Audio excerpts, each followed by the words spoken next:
ازيكم حبايبي، عاملين ايه؟ يا رب تكونوا بخير. النهارده هنعمل طبق كشري، احلى طبق كشري ممكن تاكليه. طريقه سهله خالص وبسيطه، تتعلم الكشري معايا من الالف للياء. طريقه حلوه خالص وبسيطه. يلا بينا نشوف المقادير مع بعض ايه. عندنا هنا عدس غسلناه حلو خالص، عدس بجبة غسلناه حلو خالص. هنحط عليه فصين توم مدجوجين حلو خالص، وهنقلبهم كده مع بعض. وبعد كده هنحط معانا معلقة كمون صغيرة. ماشي يا حبايبي، وهنقلبهم برضو حلو، وهنسيبهم بقى يستوي العدس براحته. وكمان عندنا هنا الحمص.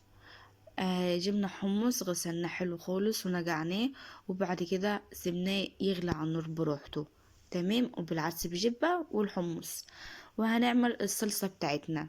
ماشي يا حبايبي، هحطينا زيت في الحلة، وعندنا معلقة توم كده مهروسة حلوة، وهنقلبها حلو خالص لغاية ما لونها يحمر.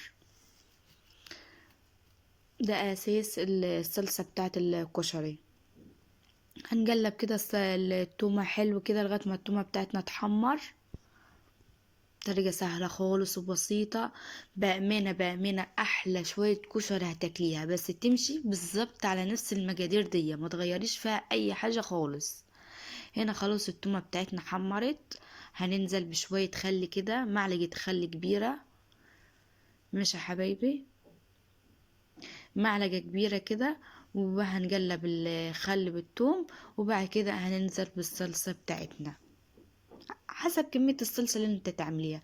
وبشرين بصلة وسط او صغيرة، او ضربها في الكبة، اي حاجة عندك بس عايزاها ايه ناعمة خالص. وهنحط بقى الملح، معلقتين ملح ومعلقة كمون صغيرة، وباكو مرقة خضروات.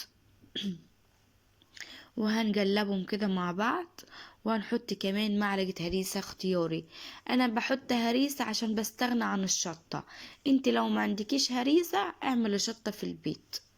انا الهريسة بستغنى عن الشطة خالص، الهريسة بتظبط معانا الشطة بمية مية بدل الشطة. يعني انت لو ما عندكيش هريسة، تاخدي من شوية الصلصة اللي انت عاملاهم دول بعد ما تتسبك شوية كده في كوباية، وتحط عليها الشطة بتاعتك وبشطة مية مية.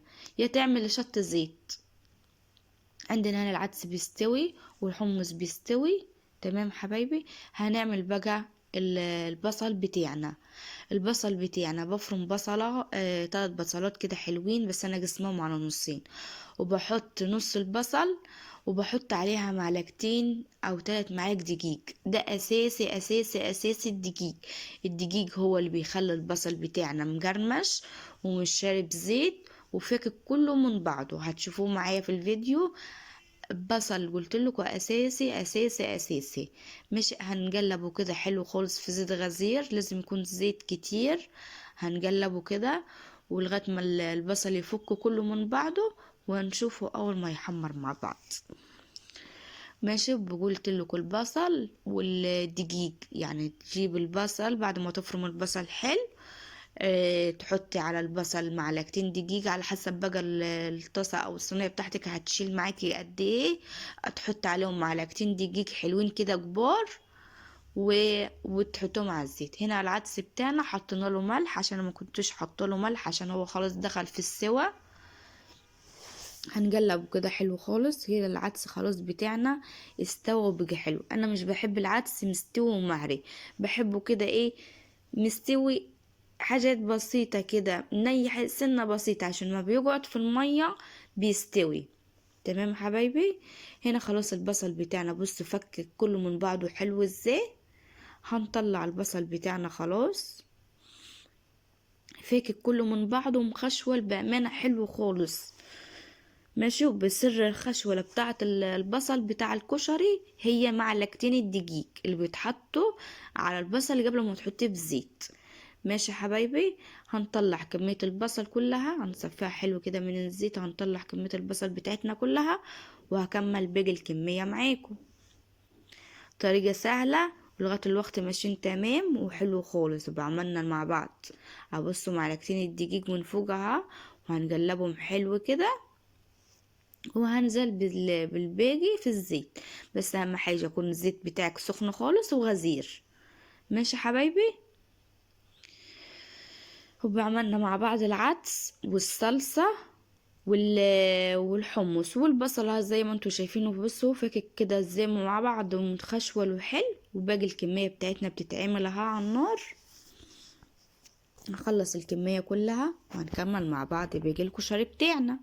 ولا تقولي لي كشري التحرير ولا تقولي لي كشري ابو طارق، مفيش احلى من الكشري اللي احنا بنعمله في البيت بامانه. صح، حلو خالص خالص خالص خالص وبطريقه ممتازه وسهله، واضمنها لك لا هيطلع معاكي احلى كشري هتاكليه في حياتك. هنا خلاص خلصنا البصل كله، وده الصلصه بتاعتنا خلاص استوت وبقت سبكت وبقت حلوه. شايفين قوامها حلو ازاي؟ بصوا اوريكم قوامها تقيل وحلو. ماشي يا حبايبي. والعدس بتاعنا خلاص خلص، وادي الحمص بتاعنا بيستوي على النار. شايفين الحمص بتاعنا استوى وبقى حلو. ما تنسيش تشتركي في القناة وفعل الجرس ودوسوا لايك. ادي البصل بتاعنا خلاص بعد ما خلص الكمية كلها. هنحط عليها معلقة ملح كده عشان البصل طعمه حلو لما بتيجي تاكليه كده مع الكشري، بطعم البصل حلو وحلو.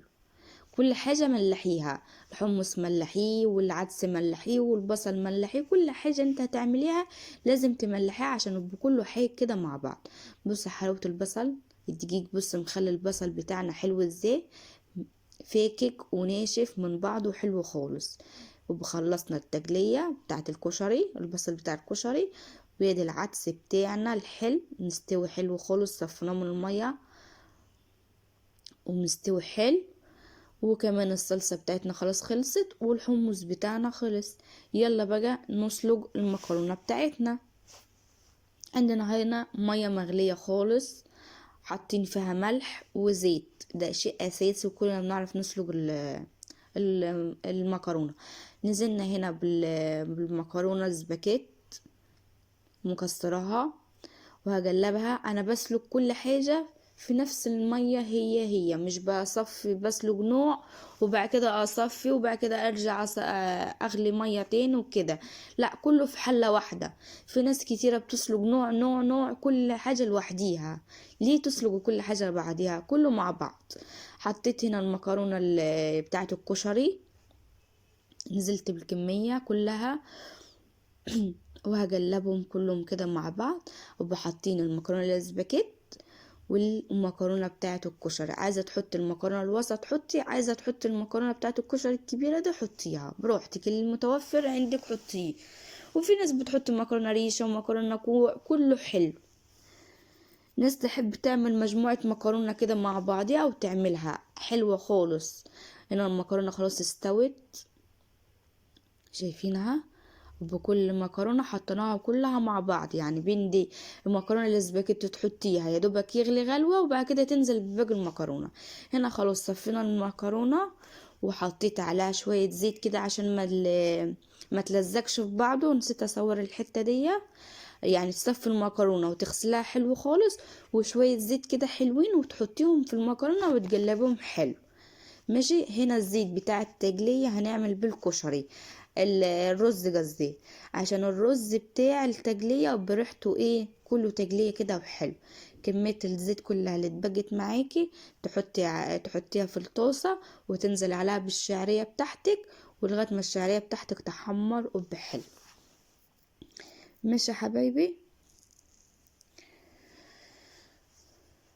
على الشعرية والزيت بتاع بتاع البصل بيدي حلو، طعم حلو كده للرز وتست حلو خالص. يعني الزيت ده ما ترموهوش، تعملي بيه الرز بحلو خالص. هنقلب كده الشعرية بتاعتنا لغاية ما تحمر بحلوة. واول ما الشعريه بتاعتك خلاص حمرت وحلو هننزل بالرز بتاعنا على حسب الكميه اللي انت عايزه تعملي. عايزه تعملي نص، عايزه تعملي كيلو، عايزه تعملي ربع كيلو، زي ما انت عايزه. بس انا الصراحه عامله نص كيلو. ماشي. هقلب الرز كده حلو لغايه ما الرز بقى يفك كده من بعضه وخشوره بحلو. ماشي.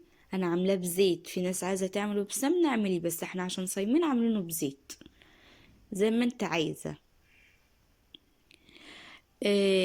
هننزل بقى ب2 مرقة خضروات،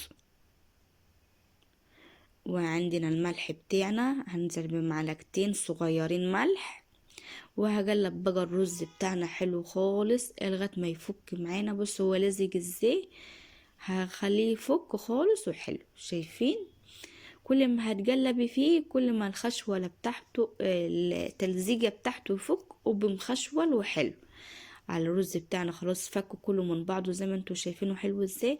عندنا ميه من الكاتل، هننزل بكميه ميه لغايه ما الرز يتغطى حلو خالص، واغطيه بقى يستوي براحته. وبالرز بتاعنا خلص، والمكرونه خلصت، والعدس خلص، والصلصه خلصت. هنعمل بقى الخل بتاعنا. دقة الخل بتاعتنا ممتازة. هننزل بشوية زيت كده، ونص معلقة توم صغيرة مهروسة حلو خالص، وحاطين عليه ملح وكزبرة عشان تدي ريحة حلو. ويا دوبك التومة تصفر، مش عايزاها تحمر، يا دوبك تصفيرة. وهنزل بنص كوباية خل، ماشي. وهكمل بالباقي مية، وبنص كوباية خل وكوباية مية، تمام. وهحصر عليهم ليمونتين كبار. ده خل بتاعنا ده زي نفس الطعم بتاع المطاعم بالظبط. هعصر الليمونتين كلهم في الخل.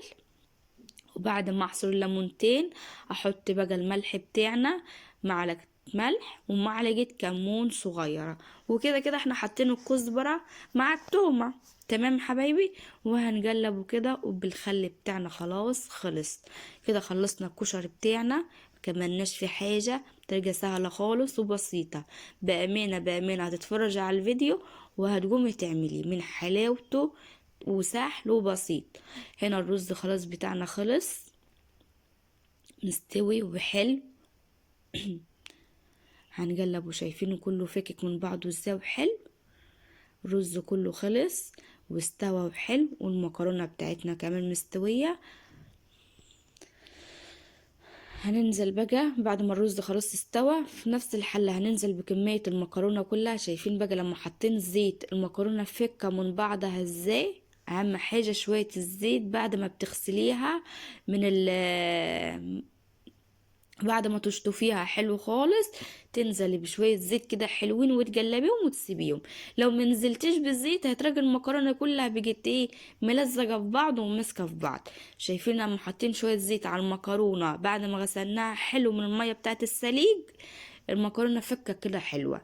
هنقلب بقى الرز بالمكرونة حلو خالص، هنخليهم يتخلطوا كلهم في بعض حلو. رايكوا بقى في الكشري بتاعي سهل وبسيط وحلو، صح ولا غلط؟ اكتبولي بقى اللي بتعملوا كشري زي كده ولا بتعملوه بطريقة تاني. ماشي يا حبايبي؟ عشان كل واحد طبعا ليه طريقة في الاكل بتاعه. هنقلب الرز كده بالمكرونة، وهنقدم بقى احلى طبق كشري ممكن تاكليه. هنا خلاص حطينا شوية كشري وحطينا من فوق الصلصة، وهنحط شوية عدس كده من فوق، عدس بجبة. ونحط شوية حمص من على الوش كده. بأمانة أحلى طبق كشري هتاكليه، حلو خالص وحلو. مش عشان أنا عاملاه، لا هو صح طعمه حلو، وهتجربيه وهيستاهل اللي انت تعمليه على طول. وحطينا شوية بصل كده من فوق. وكده خلصنا الطبق الكشري بتاعنا. شايفينه حلو ازاي؟ ما تنسيش تشتركوا في القناة وفعل الجرس. يلا باي.